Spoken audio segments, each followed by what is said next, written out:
terlihat di sana, Jagdish putus asa karena dia sudah bertengkar dengan Gauri dan dokter senior. Dia melangkah keluar dari rumah sakit dan pergi ke sebuah bar. Kemudian Gauri menyusulnya dan melempar semua gelas untuk menghentikan Jagdish minum. Gauri dan Jagdish mulai berkelahi di depan semua orang. Mereka berdua disuruh oleh salah satu orang untuk bertengkar di luar, namun Gauri dan Jagdish mengabaikan semua orang dan terus berteriak. Gauri merasa dia tidak melakukan kesalahan. Jagdish pun berkata dia mendapatkan tawaran bagus di Mangalore, tapi Gauri memanipulasinya untuk tetap tinggal di Mumbai. Mereka pun terus saling adu argumen satu sama lain. Tak lama kemudian, seorang manajer mengancam mereka. Dia berkata akan memanggil polisi jika mereka tidak pergi dari sana. Kemudian, keduanya berhenti dan Gauri pun pergi meninggalkan Jagdish.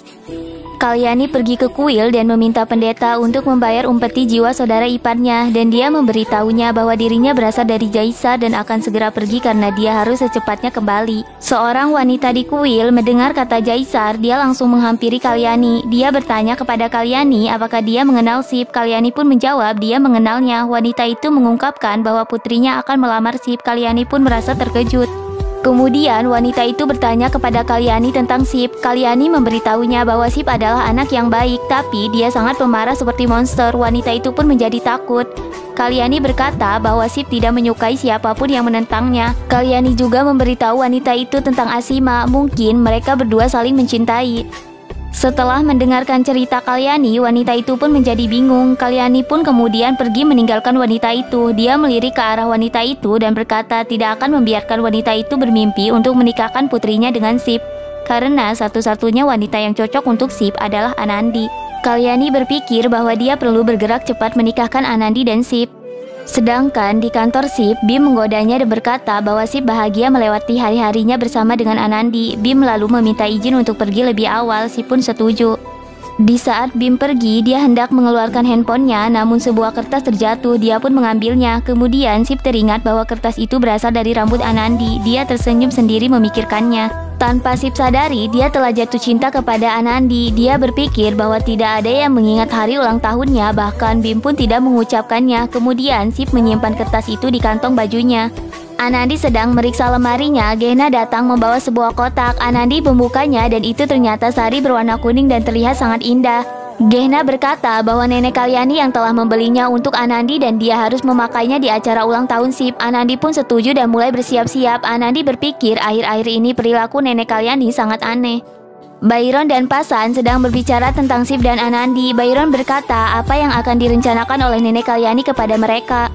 Tak lama kemudian, Anandi datang ke sana. Dia memakai kain sari yang diberikan oleh nenek Kalyani. Semua orang pun memujinya dan berkata bahwa dia sangat cocok memakai kain sari itu.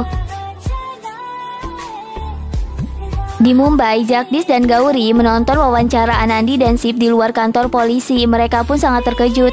Jagdish melihat Shiv dengan mata melotot. Dia bertanya-tanya siapa Shiv. Reporter mulai berbicara tentang Shiv dan memujinya. Kemudian Jagdish mematikan TV-nya. Gauri menghampiri Jagdish dan berkata mengapa Jagdish mematikan TV-nya. Apakah dia cemburu melihat Anandi bersama lelaki lain? Jagdish menyela bahwa Gauri lah yang cemburu dan Gauri egois hanya memikirkan dirinya sendiri. Gauri dan Jagdish pun saling bertengkar. Mereka terus berbicara tentang pekerjaannya. Gauri berkata bahwa dia sudah cukup dengan sikap egois dan keras kepala Jagdish. Gauri berkata lagi keinginan seorang istri agar suaminya merawatnya, tetapi Jagdish tidak dapat melakukan itu. Jagdish pun kesal dengan perkataan Gauri, lalu dia meninggalkan Gauri. Lalu Kalyani menghubungi Byron dan mengabarkan bahwa dia akan terlambat karena jeepnya mogok. Dia meminta mereka tidak menunggunya dan langsung saja merayakan pesta ulang tahun Shiv. Kalyani memberitahu Byron untuk melakukan apa yang dirinya katakan. Kalyani memerintahkan bahwa Anandi harus mengurus ulang tahun Shiv dan memastikan semua berjalan sesuai rencana. Sedangkan Jagdish berjalan di tengah hujan. Dia berbicara kepada dewa dan menanyakan hukuman apa yang pantas dirinya dapatkan. Semua yang dia ingin lakukan adalah mendapat pekerjaan dan membuat Gauri bahagia.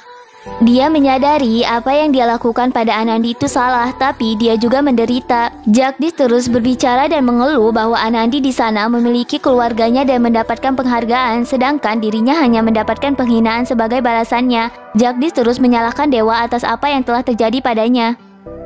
Kemudian di kantor, Sip mendapat telepon dari ibunya yang mengucapkan selamat ulang tahun. Dia menebak pasti ibunya akan memberitahu bahwa dia sedang mencarikan seorang gadis untuknya. Saat itu, Pasan datang ke kantor Sip dengan wajah bingung. Dia bertanya-tanya bagaimana cara membuat Sip datang ke rumah mereka. Pasan tidak yakin apakah dia bisa membuat Sip ikut bersamanya ke rumah. Kemudian Sip bertanya apakah ada sesuatu yang terjadi. Pasan menjelaskan bahwa Kalyani memintanya untuk menemani Sip pulang. Dia pun sangat bingung dengan perkataan Pasan, namun Pasan berkata bahwa Kalyani ingin dia datang ke rumahnya.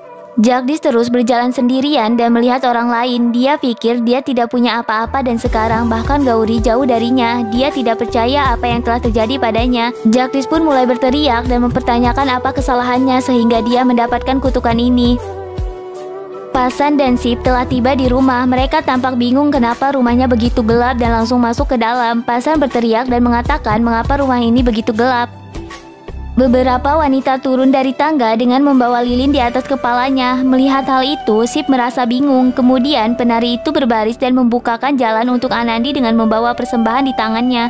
Lalu Sip menatap Anandi. Dia terpesona dengan penampilannya. Anandi menghampirinya dan memberikan persembahan pada Sip. Dia kemudian mengucapkan selamat ulang tahun atas nama Jaisar.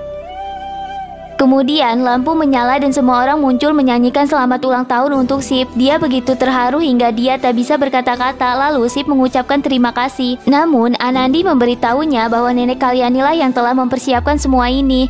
Musik pun dimainkan. Seorang anak datang. Dia memuji penampilan Anandi. Anak itu pun meminta pendapat Sip tentang penampilan Anandi. Sip pun memuji Anandi dengan tatapan kagumnya. Dia berkata jika Anandi sangat cantik saat mengenakan sari berwarna kuning. Anandi merasa tidak enak akan situasi ini.